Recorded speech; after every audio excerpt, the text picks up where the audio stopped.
اللہ کے رسول صلی اللہ علیہ وسلم نے فرمایا لیس منا، وہ ہم میں سے نہیں ہے۔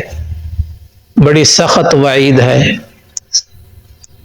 جس کو آقا صلی اللہ علیہ وسلم کہے کہ ایسا شخص ہم میں سے نہیں تو وہ کس میں سے ہوگا؟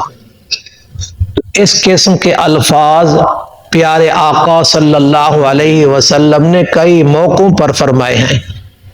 فرمایا لیس منا، وہ ہم میں سے نہیں، من ضرب الخدود، جو اپنے رخساروں کو مارتا ہے، وشق الجیوب، اور اپنا گریبان پھاڑتا ہے، ودعا بدعوى الجاہلیہ، اور جاہلیت کی طرح آوازوں کو بلند کرتا ہے۔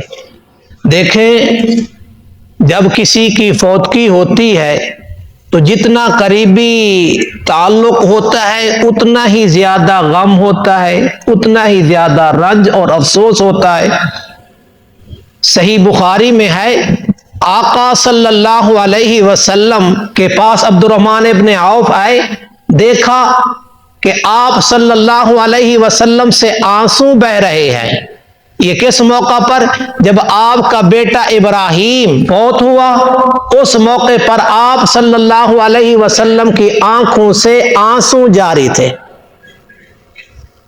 تو حضرت عبد الرحمن ابن عوف نے کہا یا رسول اللہ آپ بھی آنسو بہا رہے ہیں؟ تو آقا صلی اللہ علیہ وسلم نے فرمایا یہ رحمت کے آنسو ہیں، یہ جدائی کے آنسو ہیں۔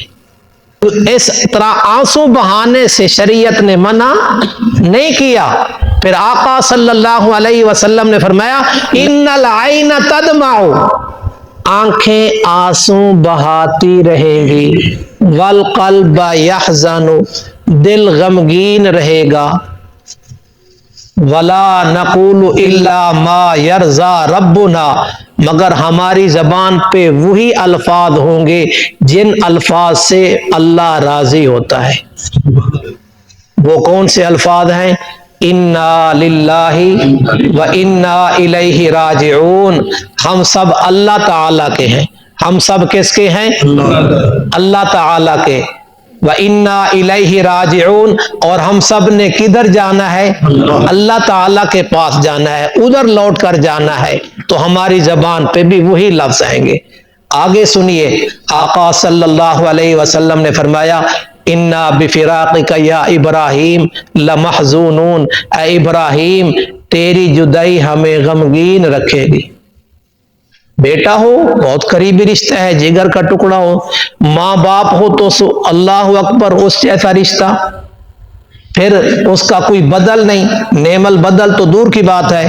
ہمارے محترم چودھری اشتیاق صاحب کی والدہ کا انتقال ہوا، حاجی محمد یعقوب صاحب، حاجی محمد صفدر صاحب کی ساس صاحبہ کا انتقال ہوا۔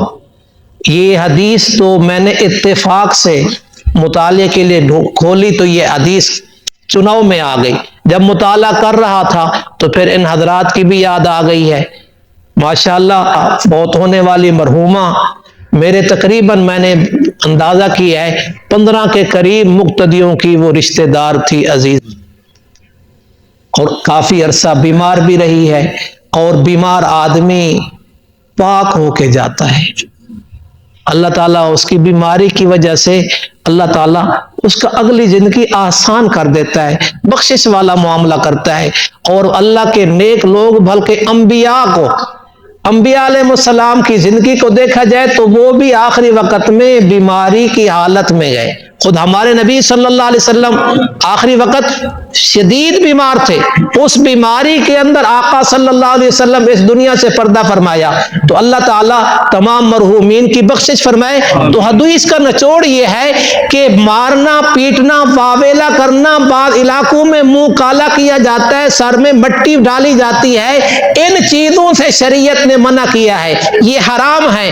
آنسو کا بہانا، غمگین ہونا، یہ تو ایک فطری عمل ہے، ایک دفعہ ایک صحابی نے دیکھا نبی صلی اللہ علیہ وسلم بچوں سے پیار کر رہے ہیں، سر پہ ہاتھ پھیر رہے ہیں. وہ صحابی کہتے ہیں یا رسول اللہ ہم تو اپنے بچوں سے اتنا پیار نہیں کرتے جتنا آپ دوسروں کے بچوں سے پیار کر رہے ہیں. تو آقا صلی اللہ علیہ وسلم نے فرمایا اللہ تعالیٰ اگر کسی کے دل سے نرمی کو ہٹا لے یا دل کو سخت کر دے تو میں محمد کیا کر سکتا ہوں.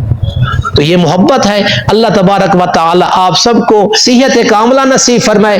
اللہ تبارک و تعالی آپ کو اور آپ کے اہل و عیال کو دونوں جہانوں کی عزت نصیب فرمائے.